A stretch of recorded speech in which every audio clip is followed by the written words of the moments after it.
kebutuhan dasar manusia, supaya kita tahu bagaimana melakukan proses restitusi. Apa sih yang anak butuhkan? Nah, ada anak-anak yang butuh rasa kasih sayang dan rasa diterima oleh temannya. Itu misalnya dia berbuat sesuatu yang kita anggap pelanggaran, karena dia sebenarnya kurang kasih sayang, sehingga dia cari perhatian sama guru dan temannya. Itu kebutuhan dasar. Sama di kita tuh butuh disayang. Kalau jablay ki dia sekor-koruan ki. Sama di anak. Coba ini.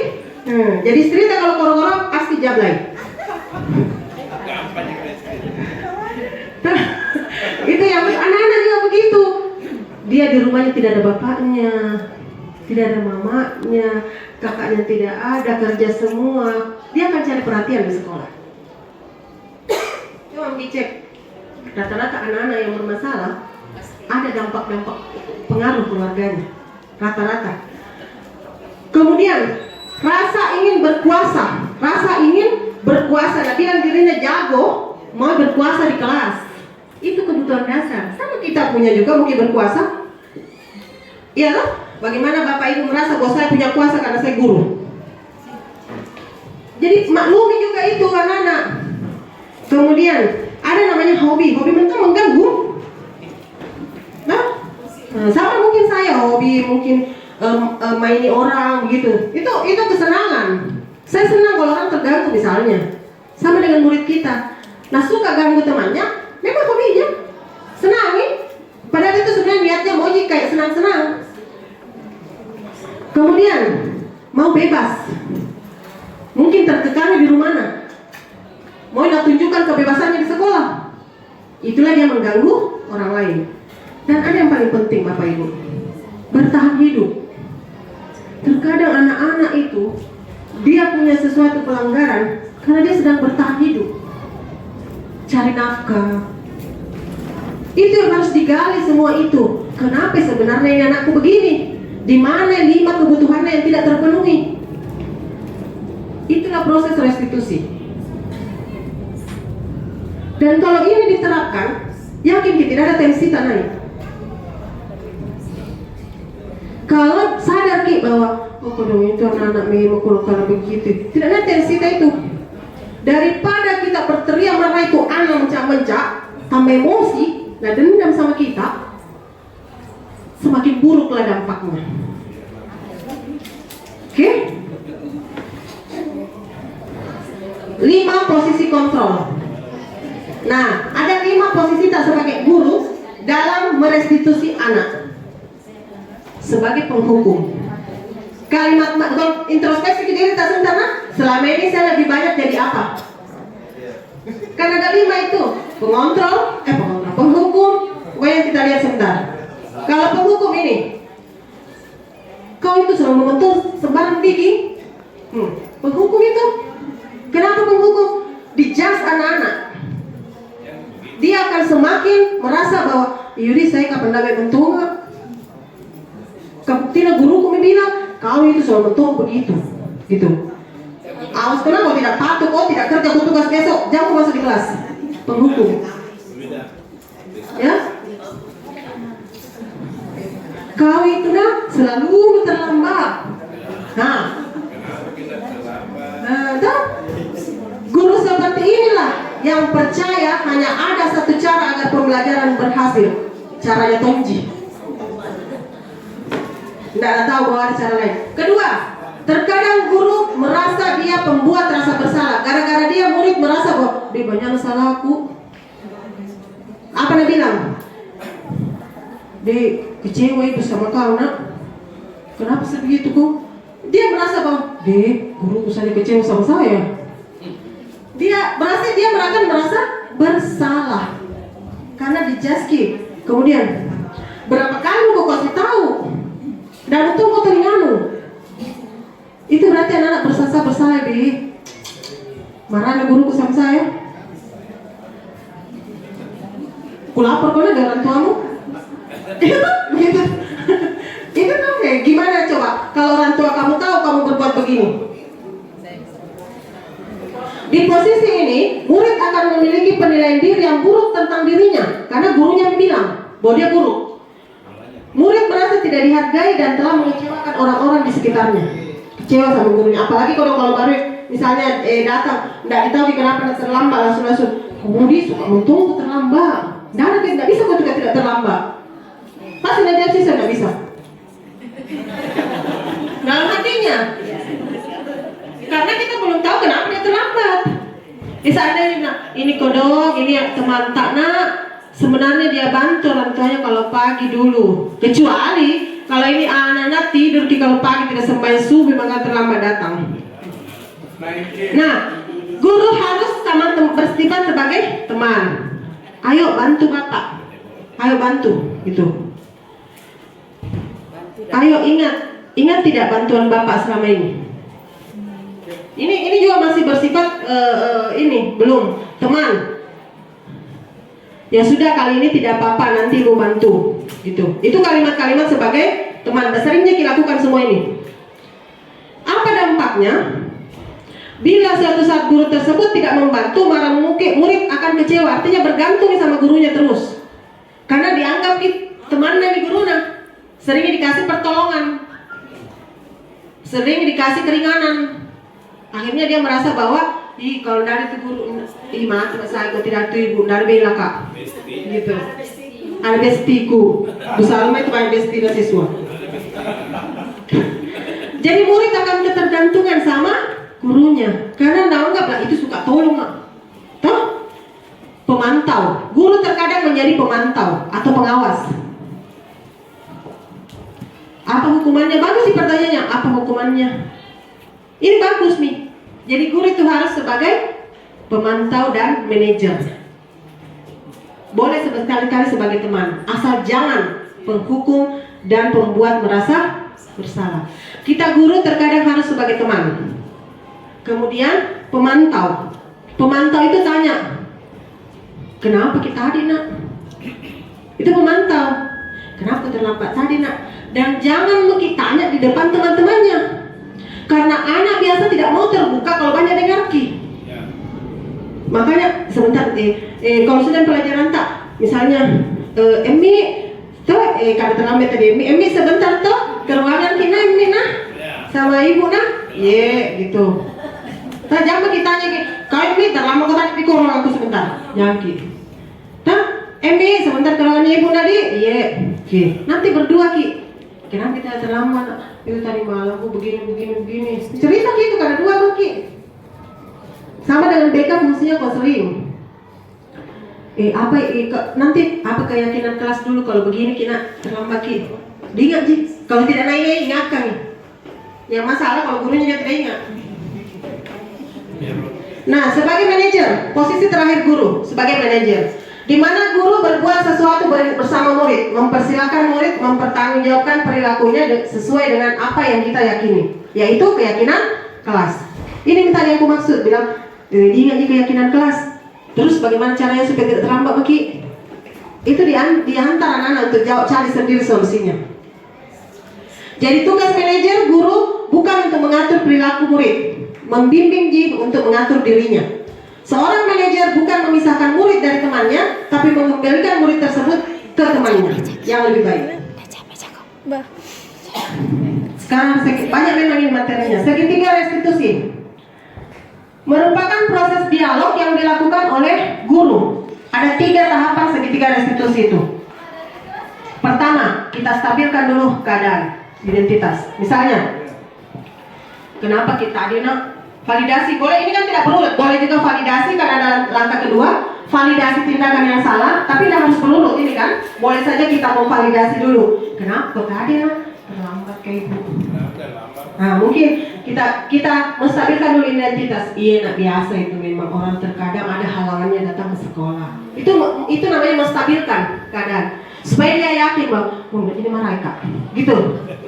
Terkadang itu ada memang si ibu juga biasanya terlambat karena tiba-tiba ada tuh tamu pagi-pagi. Misalnya toh tiba-tiba sakit perutnya ibu, udah siap nih ibu. Kita anak kenapa ki?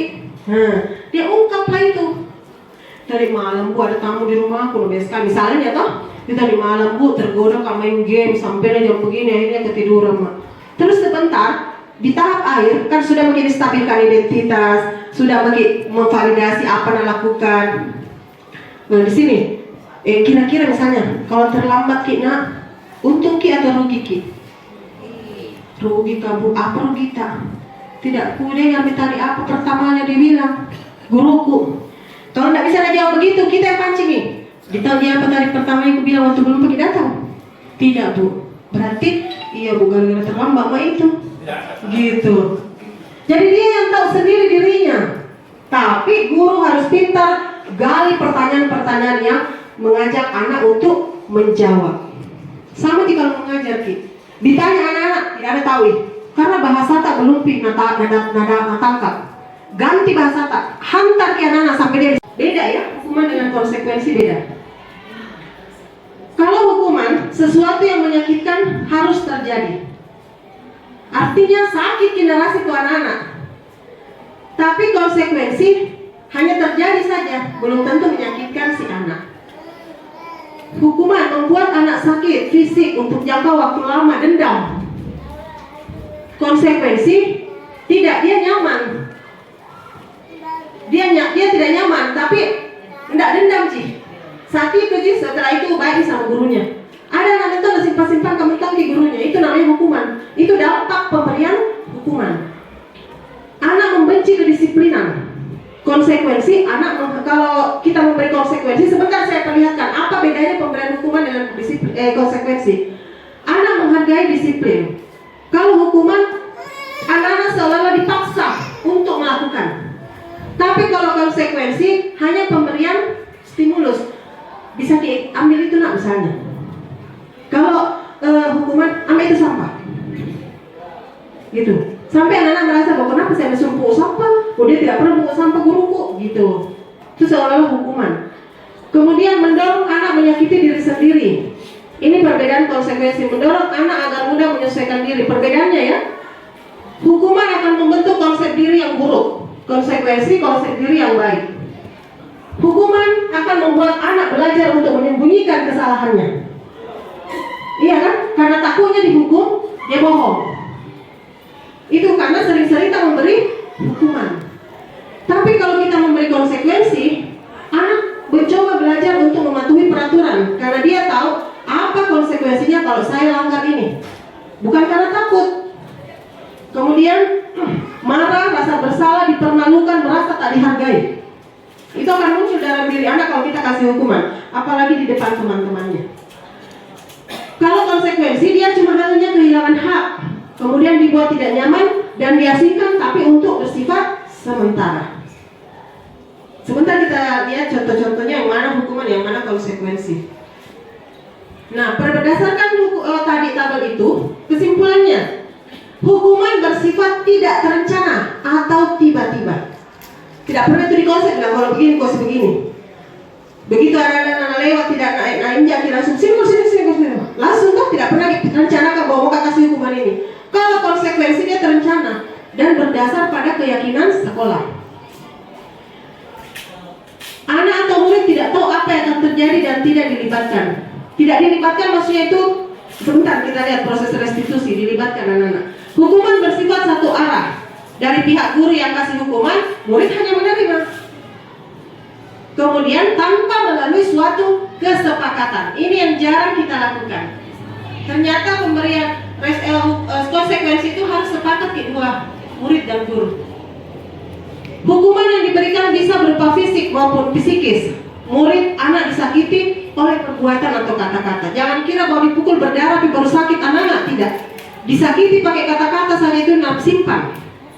Itu dia anak-anak tersakiti psikisnya, bukan cuma fisiknya. Sementara konsekuensi sudah terencana atau sudah disepakati, sudah dibahas dan disetujui oleh murid dan guru. Jadi nanti itu tata tertib, kita sebenarnya harusnya idealnya kita berdiskusi dengan perwakilan peserta didik, supaya kita dengar juga maunya dia bagaimanakah, gitu. Dengan orang tua, kita harus kita libatkan orang tua. Dan murid sudah semua tata tertib itu kita sudah sosialisasikan pada saat wawancara kan. Itu harus senantiasa disosialisasikan. Pada konsekuensi, murid tetap dibuat tidak nyaman, tapi jangka pendek. Konsekuensi bisa diberikan berdasarkan sesuatu yang umumnya dapat diukur. Misalnya setelah 3 kali tugasnya tidak diselesaikan, nah berarti selama ini kan konsekuensi Bapak Ibu kasih toh? 3 kali tidak kerja tugas, ini itu namanya konsekuensi. Cuma masalahnya itu dibuat tak di awal di keyakinan kelas. Khusus IPA keyakinan kelasnya 3 kali tidak ikut di lab tidak 3 kali tidak kerja tugas. Begini ya, kita sepakat mestinya begitu. Jangan ibu begini mohe. Itu kita diskusikan dengan anak. Jangan di depan pertama pokoknya 3 kali kok tidak ikut tinggal kelas pokok. Jangan, sepakat gitu sama anak. Itu namanya pemberian konsekuensi terencana. Jadi sewaktu itu setelah anak melanggar panggil. Apa dulu kita keyakinan kelas itu sama IPA sama ibu dulu di awal. Ya bu, 3 kali tidak kerja tugas. Begini bu, konsekuensinya. Jadi sanggup kerja? Iya siap. Jangan tidak dikasih tahu anak-anak konsekuensinya tiba-tiba dihukum. Gitu, itu namanya tidak terencana. Sekarang coba dijawab bersama-sama.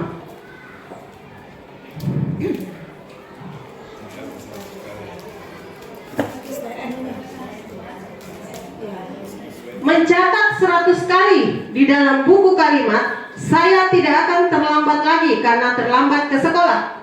Hukuman. Lari keliling lapangan basket 2 kali karena terlambat hadir di sekolah. Murid diminta untuk push up 15 kali karena tidak menggunakan masker. Menggantikan kertas tugas teman yang telah dicoret-coret. Konsekuensi. Membersihkan tumpahan air di meja tulis karena tersenggol pada saat belajar. Konsekuensi. Murid disuruh untuk mengenakan sepatu seharian di sekolah karena tidak mengenakan sepatu hitam. Murid disuruh tidak menggunakan sepatu seharian. Tidak pakai sepatu karena salah warnanya sepatunya. Hukuman. Lari keliling lapangan basket 2 kali karena terlambat 10 menit untuk pelajaran PJOK. Konsekuensi karena pelajarannya PJOK. Iya tuh olahraga Ji. Tapi kalau tidak ada hubungannya dengan pelajarannya ibu disuruh, itu namanya hukuman. Nah, sekarang restitusi. Tadi kan disiplin. Hukuman dan konsekuensi. Sekarang apa bedanya dengan restitusi? Restitusi adalah proses menciptakan kondisi bagi murid untuk memperbaiki kesalahan mereka, sehingga mereka bisa kembali pada kelompok mereka dengan karakter yang lebih kuat.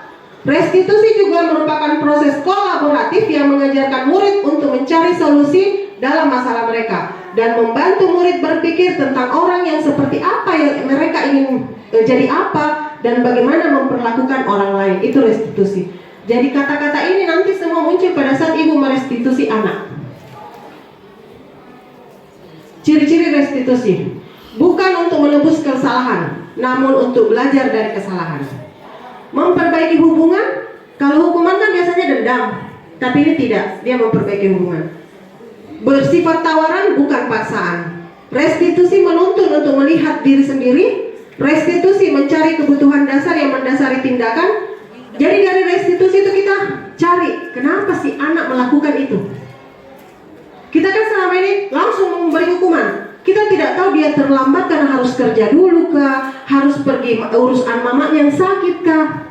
Itu yang terkadang kita tidak gali pada saat memberi hukuman. Mestinya tanya dulu. Pada saat tanya itu, disitulah proses restitusi. Kenapa kita terlambat nak? Gitu. Nanti akhir-akhirnya ada enggak cara lain supaya kamu tidak terlambat? Kamu juga bisa bantu orang tua dulu. Gitu. Itu nanti ujung-ujungnya itu ada itu pertanyaan itu namanya restitusi. Jadi dia cari sendiri solusinya dan dia akan mulai mau melakukannya karena kita melakukan restitusi yang benar bahwa guruku sudah tahu bahwa saya begini, tapi alhamdulillah guruku tidak hukum kak, dia suruh cari ke solusi gitu. Jadi restitusi fokus pada solusi. Restitusi mengembalikan murid yang berbuat salah pada kelompoknya, maksudnya pada kelompok orang-orang yang baik. Keyakinan kelas. Mengapa bukan peraturan kelas? Kenapa bukan peraturan kelas, tapi keyakinan kelas bahasanya? Mengapa kita memiliki peraturan tentang penggunaan helm pada saat mengendarai kendaraan roda 2 atau motor? Ya, untuk keselamatan. Mengapa kita memiliki peraturan tentang penggunaan? Terus bagaimana caranya supaya tidak terlambat, Maki? Itu diantar anak-anak untuk jawab, cari sendiri solusinya. Jadi tugas manajer guru bukan untuk mengatur perilaku murid, membimbing Ji untuk mengatur dirinya. Seorang manajer bukan memisahkan murid dari temannya, tapi mengembalikan murid tersebut ke temannya yang lebih baik. Sekarang banyak memang ini materinya. Segitiga restitusi merupakan proses dialog yang dilakukan oleh guru. Ada 3 tahapan segitiga restitusi itu. Pertama, kita stabilkan dulu keadaan identitas. Misalnya, kenapa kita adina validasi? Boleh, ini kan tidak berurut. Boleh juga validasi kan ada langkah kedua, validasi tindakan yang salah, tapi tidak harus berurut ini kan. Boleh saja kita mau validasi dulu. Kenapa adina terlambat kayak ibu?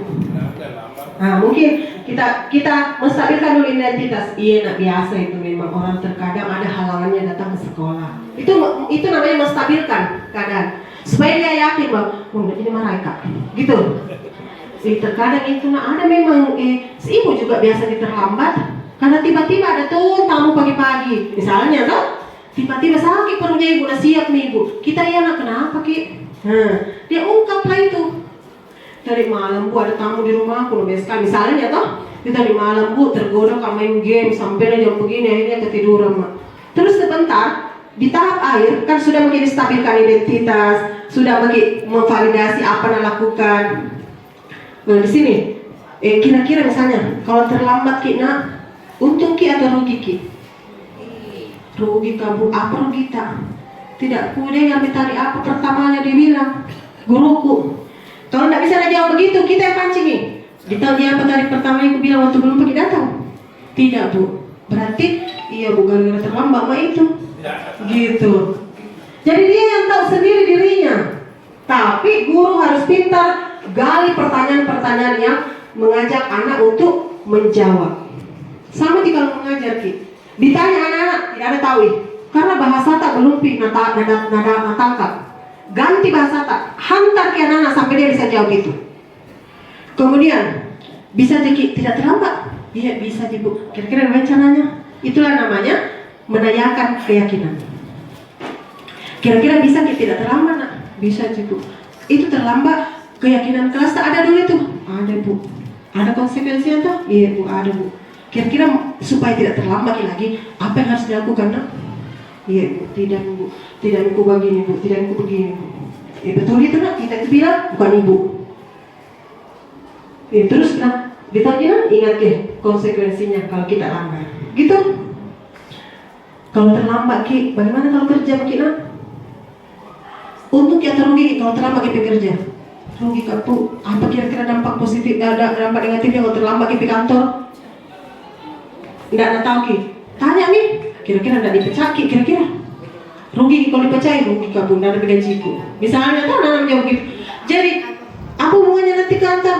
Kalau terbiasa ki nak melanggar, terus terlambat di sekolah, terbiasa ki bangun siang sampai tak kerja begitu ki nak. Itu pemberian keyakinan diri. Bagaimana itu muncul dari dalam dirinya anak-anak bahwa ternyata itu terlambat tidak baiknya. Jangan langsung dihukum. Angkat satu kaki telinga musim di meja. Tambah nasu yang anak tambah dendam kan tidak tahu kenapa kalian anak terlambat. Apakah dampaknya ini kau terlambat kak? Belum tidak tahu itu anak-anak. Itulah tugasnya kita guru sebagai manajer di situ. Dengan melakukan 3 tahapan restitusi. Apa tadi satu? Menstabilkan dulu identitas. Kedua, validasi tanya penyebabnya. 3, menanyakan keyakinan apa yang harus dia lakukan, apa solusinya. Jangan dulu tanya kita. Makanya jangan ku tidur tengah malam, jangan ku main game. Tapi tanya dengan pertanyaan ini, apa manfaatnya itu dapat dari game nak? Dia jawab, pasti dia mulai berpikir, senang enggak bu? Tapi senang ki, ada dampaknya tidak? Iya bu, ada terlambat kak. Tanya dia lagi tentang dampaknya terlambat. bawa nih sampai di akhir nanti yang tua nih, kalau tua nih tidak sembahyang apa, bawa nih semua ke situ. Terima kasih, ini dari tadi ditunggu-tunggu pasti tuh. Oke, silakan sambil makan kuenya Bapak Ibu. Anggaplah Jumat sedekah saya dan juga sebagai ucapan terima kasih saya karena telah menghadiri diseminasi ini dalam rangka kaitan tugas saya. Silakan kalau ada yang mau bertanya, silakan. Silakan Bu Emi, Bu Hasmi. Terima kasih Bu atas kesempatan yang diberikan kepada saya. Bismillahirrahmanirrahim. Assalamualaikum warahmatullahi wabarakatuh. Waalaikumsalam warahmatullahi wabarakatuh. Terima kasih atas kesempatan yang diberikan kepada saya.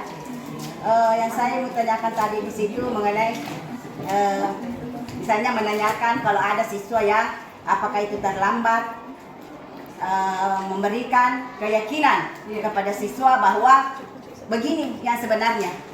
Pertanyaan saya di sini Bu, di manakah misalnya anak-anak diberikan pertanyaan seperti itu? Tadi Ibu kalau tidak salah dengar bahwa ditanyakan anak-anak jangan pada saat banyak siswa misalnya. Nah katakanlah sementara kita mengajar ada anak-anak 1 atau 2 yang terlambat. Di mana waktunya kita menanyakan seperti itu? Karena kalau misalnya di dalam kelas pasti banyak siswa, yang kedua juga mencerita terlambat. Selanjutnya, kalau misalnya kita mau tanyakan nanti pada jam istirahat atau jam berikutnya, sedangkan kita juga mengajar sampai jam terakhir. Nah, bagaimana solusinya itu begitu? Terima kasih. Sekian. Assalamualaikum warahmatullahi wabarakatuh. Waalaikumsalam warahmatullahi wabarakatuh. Di kelas tidak boleh permalukan siswa, itu yang pertama ya. Tapi pasti anak-anak tahu bahwa itu tadi dipanggil sama ibu guru. Karena kasih bilang, dulu lagi supaya tidak terlambat materita. Disuruh dulu itu yang terlambat. Supaya dia nyaman dulu, tidak ketakutan dulu. Karena kalau langsung dihukum, nekir anak-anak menimbulkan beban psikis. Apa dampaknya? Dia tidak mau ke sekolah kalau sudah terlambat. Pasti namanya pasti dihukum ke sebentar ini. Dulu mungkin. Ya sebentar, jangan lupa sebentar kalau keluar ibu dari ruangan, ibu mungkin dulu sini sebentar sekali ke saya. Nah iya Bu. Nah, begitu keluar ini, perlu keluar dari kelas, pergi di meja tak. Bu, bagaimana kalau mengajar Kak? Isi mungkin dulu sebentar sekali, 5 menit paling lama untuk melakukan restitusi. Kalau misalnya Bu, bukan dia istirahat, luangkan waktu tak di pulang sekolah. Pokoknya cari waktu yang tepat 5 menit untuk merestitusi anak. Gitu. Yang penting jangan dilakukan depan kelas. Itu saja intinya. Seperti tadi contohnya, ayo nak, temani dulu Ibu. Atau enggak sengaja, Emi, ambil saya dulu yang sini Ibu nak, bawa meja Ibu. Nah, bawa gitu. Dulu mungkin dulu nak, aku tanyakan. Sini dulu tekannya Ibu. Gitu. Jadi anak-anak merasa kalau dia menghargai guruku ini, maka dia akan menghargai guru itu juga. Tapi kalau digerak-gerak ya, dapat tentu aja di belakang itu. Nah, ada menjulukan nama tak apa nak kasihkan gitu biasa. Tapi kalau dirangkul ditanya pelece begini, toh gitu. Silakan, masih ada pertanyaan buat Bu Emek. Oke, ya. Bukan cerita aku tuh. Iya, bukan. Coba Bu Cemi ini atau Bapak ini di kamar di sini lanjutkan pertanyaan tadi kepala sekolahnya. Coba Bu Mas hati. Terima kasih atas kesempatan yang diberikan. Sebelumnya ilmu yang didapatkan hari ini sungguh luar biasa ya. Saya ingin tadi mengutip antara konsekuensi dengan hukuman. Kalau hukuman kan ibarat kata tujuannya jangka pendek, tapi kalau konsekuensi tujuannya jangka panjang. Ini yang jangka panjang sebenarnya susah diterapkan karena memang harus sering kita lakukan. Nah, ini yang mau saya tanyakan, kita ini kan lahir di era tidak sama dengan era sekarang. Nah, bagaimana itu Bu untuk konsisten dalam memberikan penghargaan kepada siswa? Karena ada memang masanya kita itu mungkin kemarin kita menghargai siswa, besok ketemu dihukum lagi. Bagaimana sih konsistennya ini? Dari kita itu. Maksudnya menjaga konsistensi memang paling sulit. Itulah kemarin itu Pak Dokter katakan bahwa program itu gampang dibikin. Pokoknya bikin program sekolah, menjaga konsistensi itu sulit. Satu saja tugas saya kasih ke piket, nah berapa dia konsisten? Iya kan? Bagaimana perlakuan itu? Pasti dari kita. Apalagi kalau panas Tommy matahari tanggal 31 Tommy dihukum itu siswa. Tapi tanggal 1, tanggal 2 masih bisa dapat cewek siswa. Itu karena kita tidak konsisten. Atau ada tips-tips gitu. Oh, tips-tipsnya kontrol emosi. Ada namanya nanti di modul 2 kami seminasikan kembali ini di akhir modul ada namanya kontrol pembelajaran sosial emosional. Bagaimana teori kontrol diri. Ada nanti kita belajar itu. Bagaimana mengontrol emosi itu ada. Jangan langsung pada saat itu. Meredam dulu, ada namanya teori teknik stop, tarik. Itu karena kita tidak konsisten. Atau ada tips-tips gitu. Oh, tips-tipsnya kontrol emosi. Ada namanya nanti di modul 2 kami seminasikan kembali ini di akhir modul ada namanya kontrol pembelajaran sosial emosional. Bagaimana teori kontrol diri. Ada nanti kita belajar itu. Bagaimana mengontrol emosi itu ada. Jangan langsung pada saat itu. Meredam dulu, ada namanya teori teknik stop, tarik nafas, atau duduk dengar musik. Ada nanti tekniknya itu di bab 2, di modul 2 ya Pak Dia. Gitu. Jadi intinya satu aja, kontrol diri. Tanamkan bahwa saya ini guru itu ditiru, digugu dan dicontoh. Tuturi Handayani. Di depan kita sebagai contoh, di samping kita penyemangat, di belakang kita pendorong. Itu makna tuturi Handayani. Mungkin selama ini dihafal Ji Ingarso Sungtolodo, Imadia Mangunkarso, tuturi Handayani. Itu namanya Tripika. Tapi tidak tahu maknanya. Bahwa di depan ini terkadang guru harus terkadang di depan, di samping dan di belakang. Untuk anak-anak yang begini kita di depan, tapi anak-anak yang karakter begini kita di sampingnya, dan anak-anak yang begini kita di belakangnya. Jadi jangan selalu di depan, guru. Jangan hanya sebagai pengontrol. Bahwa kita ke kiri, anak-anak ke kiri, gitu. Jangan. Tiga posisi guru itu di Tripika itu. Masih ada Wasni ya? Silakan Bu Memlela, Pak Edi juga. Pak Edi sebentar kembalikan pertanyaan agak guru penggerak tadi. Assalamualaikum warahmatullahi wabarakatuh.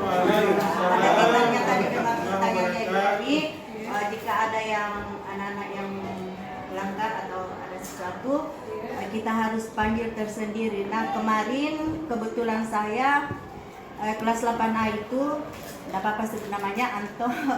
Dia bully temannya, dia kata-katai berjerawatan, apalah inilah. Akhirnya temannya itu menangis di luar. Saya pas lewat, saya tanya kenapa dia menangis nak. Dia bilang, Anto Bu, dia bilang kak begini. Saya masih di kelasnya Anto, karena kebetulan tidak ada gurunya. Dengan tujuan saya supaya satu kali ngomong, yang lain juga dengar. Saya ngomong sama Anto, coba kita menggambar, nak menggambar saja. Orang kah atau apakah Anto gambar, baru saya bilang jeleknya, bagaimana perasaanmu. Seperti juga yang menciptakan ini, temanmu nak, kalau bully diperkatai begini mukanya, pasti otomatis saya kembalikan ke sama kamu Nanto. Sakit perasaanmu, kalau langsung kau bilang kok jeleknya nih gambarmu Anto, bagaimana perasaanmu.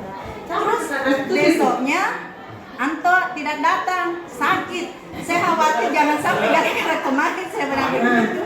Dia sakit, saya bilang sama walinya, mana Bu Wajibaya, wih Bu Wajibaya bukan gara-gara saya nak sakit, karena tidak ada kuliah masuk ini di pelajaranku, karena saya bilang kemarin coba aku menggambar, baru saya cala-cala gambaranmu, kira-kira bagaimana perasaanmu. Tapi saya di depan temannya dengan harapan, dengan tujuan, satu kali saya ngomong teman-temannya bisa. Nah, ini pengalaman ya, pengalaman. Jadi Membrial merefleksikan diri bahwa jangan sampai karena dia malu sama temannya ini sampai dia merasa depresi atau apa tidak datang ke sekolah.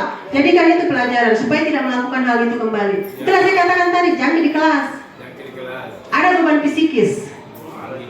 Enggak, masuk ke dalam tujuan satu kali temannya yang lain jangan lagi bullying temannya, bahwa ketika kita melakukan sesuatu kembali kepada diri kita, apakah kita tidak sakit kalau ada sesuatu yang kita buat kemudian dicela. Itu tujuan saya, maksudnya begitu. Tapi sama dengan menghukum.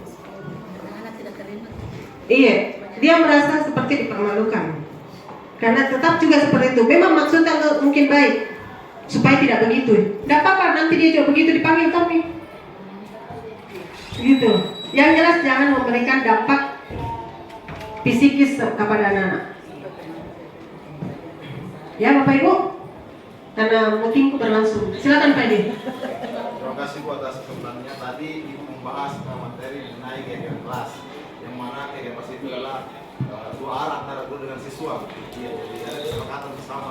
Nah misalkan misalnya mau sharing, misalkan di sekolah ini kita membuat keyakinan sekolah, bukan lagi aturan sekolah. Kira-kira bagaimana menurut Ibu maknai tentang keyakinan kelas untuk dibuat dalam keyakinan sekolah itu? Keyakinan kelas dibuat menjadi keyakinan sekolah. Itu tadi yang saya maksud pertama, mungkin Pak Edi. Kita jadi pada saat penyusunan tata tertib itu kita ajak orang tua, perwakilan ya, perwakilan siswa. Itu yang ideal dalam penyusunan keyakinan sekolah. Jadi orang tua tidak ada mau protes karena Nabi bilang ini ada perwakilan saya setuju dia atau nyusulkan ini. Itulah gunanya notulen, bahwa ini usulkan ini usulkan ini kesepakatan sekolah. Jadi bukan seolah-olah sekolah sewenang-wenang membuat peraturan, tapi libatkan dalam penyusunan tata tertib sekolah, libatkan pihak tetangga sekolah karena merasa ada berdampak kan. Jadi dia juga ikut menjaga karena anak tahu dia bilang, ya ada dulu disepakati bahwa tidak boleh menginjak pagar. Berarti dia ikut bertanggung jawab. Libatkan perwakilan peserta didik, libatkan di situ pilih-pilih yang tampak-tampaknya mungkin ya biasa melanggar gitu. OSIS itu solusinya. Dan itu yang sementara masih saya pikir bisa nggak kita lakukan itu. Jangan sampai mulai di pagi sampai malam tidak ada kesepakatan. Gitu. Tapi saya tetap melibatkan komite. Dan sebagai orang tua, perwakilan tetangga sekolah dan beberapa anak-anak yang dari berbagai karakter. Ya Bapak Ibu, cukup sekian mungkin dari saya karena selanjutnya saya akan kembali masuk di room pembelajarannya. Terima kasih atas waktunya. Semoga ilmu yang kita dapatkan berkah insyaallah. Bila taufiq wal hidayah. Assalamualaikum warahmatullahi wabarakatuh.